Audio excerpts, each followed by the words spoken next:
My name is Ben Bloomberg, and I'm a sound designer, and I design software and hardware at the MIT Media Lab. We recently finished production on Philadelphia Voices, which is a collaborative symphony composed by Todd Mackover and performed by the Philadelphia Orchestra at Carnegie Hall and Verizon Hall. We have built some really big sound systems in the past, as many as 150 channel sort of surround sound systems. And that was in a 500-seat room, so it's a lot of speakers per person. The challenge is always sort of two-sided. One is that you want to develop a world creatively that immerses your audience and helps tell your story. And the other challenge is that you have this physical space and you need to fit that world into the physical space. What's unique about Soundscape and the whole D&B workflow, honestly, is that it actually connects the two of those together. So you can do your world building, but it takes into account actually a three-dimensional model of the spaces where you'll be. You get to really focus on being creative because the workflow is sort of abstracted in such a way that it's smooth and it's easy to be creative.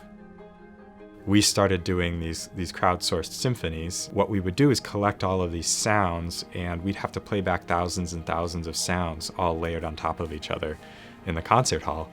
And it became a question of how to get the resolution to be able to tell all these different pieces apart, be able to, sort of tell the story with, thousands of little components together.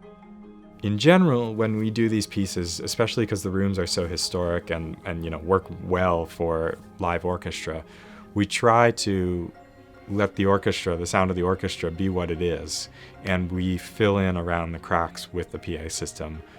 Verizon Hall, for example, it's a really interesting room. It's shaped like a cello. What we actually found is it really sounded like a cello in there as well. So things like the strings are huge in that room.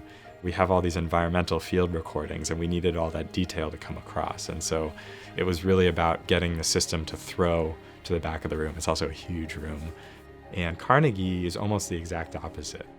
The room has a longer reverb time. There's that huge reflective shell over the top of it. There, it was a lot about helping things in the low mid-range become clear and keeping the sort of mud out of the system. There's a really special moment. It's the beginning of the fifth movement where it's very chaotic, and then all of a sudden there's one person speaking. You can pick her out in a second, exactly where she is in this crowd of 350 people, and without the localization, it would sound like it was recorded. It would, you wouldn't be able to tell where she was, any number of things, but the system made it sound like it was coming from her.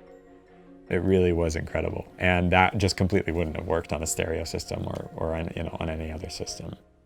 In the end, we actually want the technology to fade away. We don't want people to realize that it's there.